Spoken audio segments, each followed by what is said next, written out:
Chapter 9, the cause of the genesis of the moon. Beelzebub began his tale as follows. After we arrived on the planet Mars, where we were directed to exist, we began slowly to settle down there. We were still fully absorbed in the bustle of organizing everything externally necessary for a more or less tolerable existence. When suddenly, on one of the very busiest days, the whole planet Mars was shaken. And a little later, such an asphyxiating stink arose that at first it seemed that everything in the universe had been mixed up with something, one might say, indescribable. Only after a considerable time had passed, and when the said stink had gone, did we recover and gradually make out what had happened. We understood that the cause of this terrible phenomenon was just that same planet Earth, which from time to time approached very near to our planet Mars, and which therefore we had possibilities of observing clearly, sometimes even without a test guano. And for reasons we could not yet comprehend, this planet, it transpired, had burst, and 2 fragments detached from it had flown off into space. I have already told you that this solar system was then still being formed and was not yet blended completely with what is called the harmony of reciprocal maintenance of all cosmic concentrations.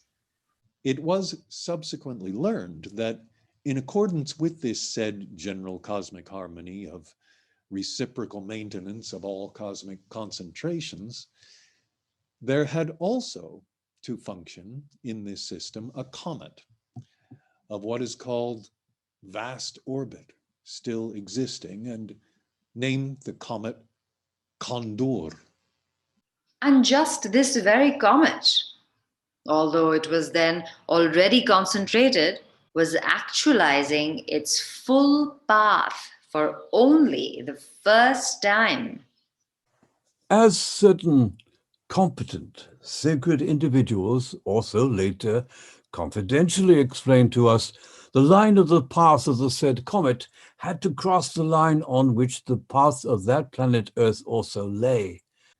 But as a result of the erroneous calculations of a certain sacred individual concerned with the matters of world creation and world maintenance, the time of the passing of each of these concentrations through the point of intersection of the lines of their paths coincided, and owing to this error, the planet Earth and the comet Condor collided. And collided so violently that from the shock, as I've already told you, 2 large fragments were broken off from that planet Earth and flew into space.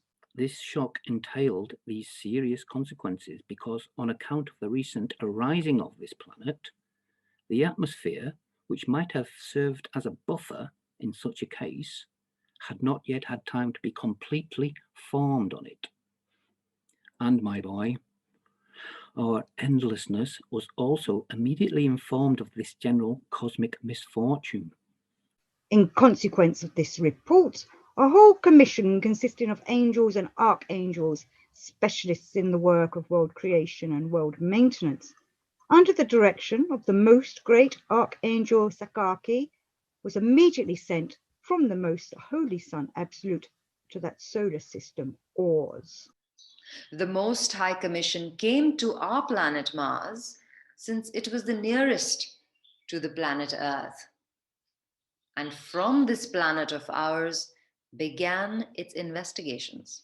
The sacred members of this Most High Commission at once quieted us by saying that the apprehended danger of a catastrophe on a great cosmic scale had already passed. And the Arch-Engineer Algamatant was good enough to explain to us personally that in all probability what had happened was as follows. The broken off fragments of the planet Earth had lost the momentum they received from the shock before they had reached the limit of that part of space which is the sphere of this planet, and hence, according to the law of falling, these fragments had begun to fall back towards their fundamental peace.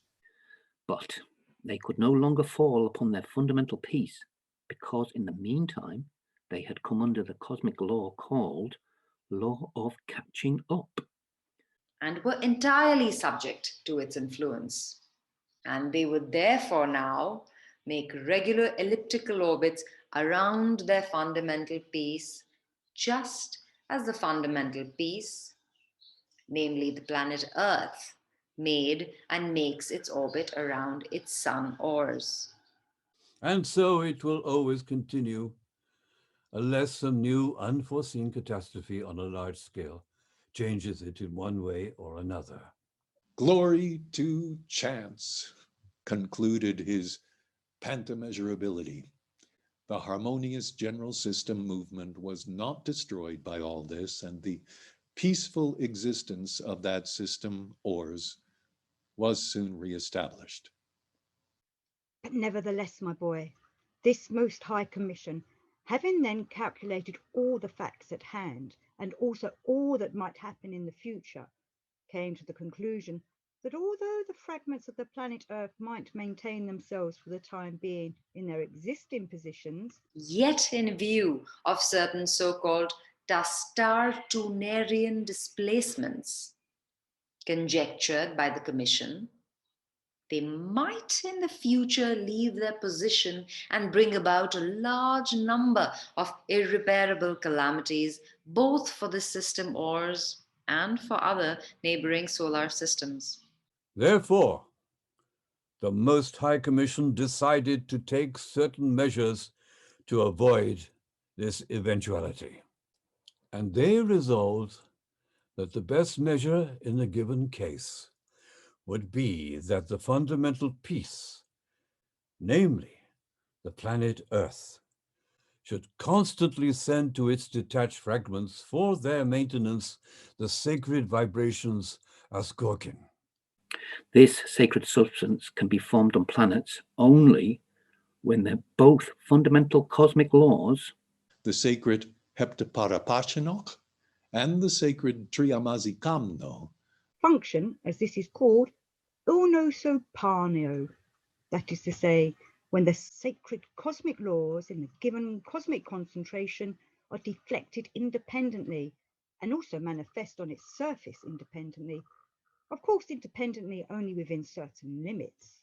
And so, my boy, inasmuch as such a cosmic actualization was possible only with the sanction of his endlessness, the great Archangel Sakaki, accompanied by several other sacred members of that Most High Commission, set off immediately to his endlessness to beseech him to give the said sanction. and afterwards, when the said sacred individuals had obtained the sanction of his endlessness for the actualization of the Ilnosopanian process on that planet also, And when this process had been actualized under the direction of the great Archangel Sakaki, Then from that time on that planet also, just as on many others, there began to arise the corresponding, owing to which the said detached fragments exist until now without constituting a menace for a catastrophe on a great scale. Of these two fragments, the larger was named Lunderpertsu, and the smaller Anulios. and the ordinary 3 billion beings who afterwards arose and were formed on this planet also, at first called them by these names. but the beings of later times called them differently at different periods. And in most recent times, the larger fragment has come to be called Moon, but the name of the smaller has been gradually forgotten. As for the beings there now, not only have they no name at all for this smaller fragment, but they do not even suspect its existence. It is interesting to notice here that the beings of a continent on that planet called Atlantis, which afterwards perished, still knew of this second fragment of their planet and also called it Anulius. But the beings of later times called them differently at different periods, and in most recent times the larger fragment has come to be called Moon, but the name of the smaller has been gradually forgotten.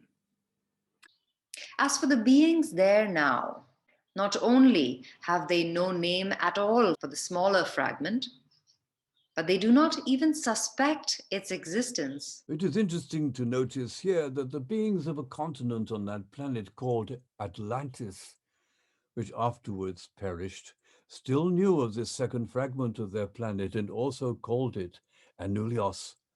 But the beings of the last period of the same continent, in whom the results of the consequences of the properties of that organ called Kundabuffer, about which it now seems I shall have to explain to you even in great detail, had began to be crystallized and to become part of their common presences, called it also Spa, the meaning of which for them was never allowing one to sleep in peace. Contemporary three-brained beings of this peculiar planet do not know of this former fragment of their planet, chiefly because its comparatively small size and the remoteness of the place of its movement make it quite invisible to their sight. and also because no grandmother ever told them that once upon a time any such little satellite of their planet was known. And if any of them should by chance see it through their good but nevertheless child's toy of theirs called a telescope, he would pay no attention to it, mistaking it simply for a big aerolite. The contemporary beings will probably never see it again, since it has become quite proper to their nature to see only unreality. Let us give them their due.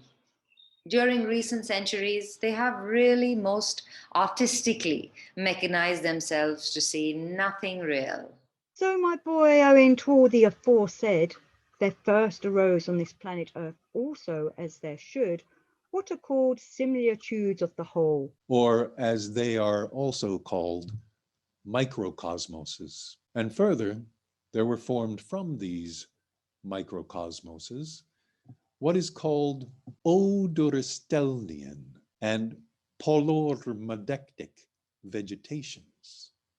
Still further, as also usually occurs from the same microcosmoses, there also began to be grouped various forms of what are called tetartocosmoses of all three brain systems.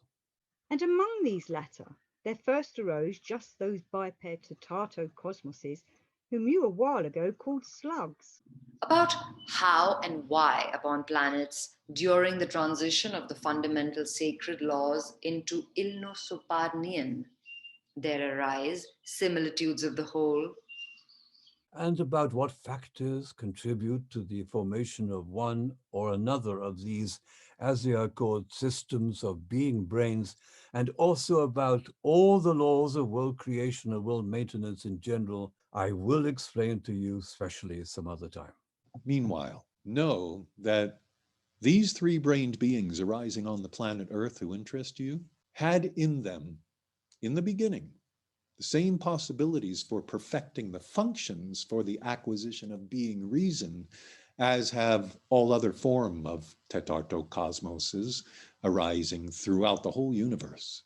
But afterwards, just in the period when they also, as it proceeds on other similar planets of our great universe, were beginning gradually to be spiritualized by what is called being instinct. just then, unfortunately for them, there befell a misfortune which was unseen from above. And most grievous for them.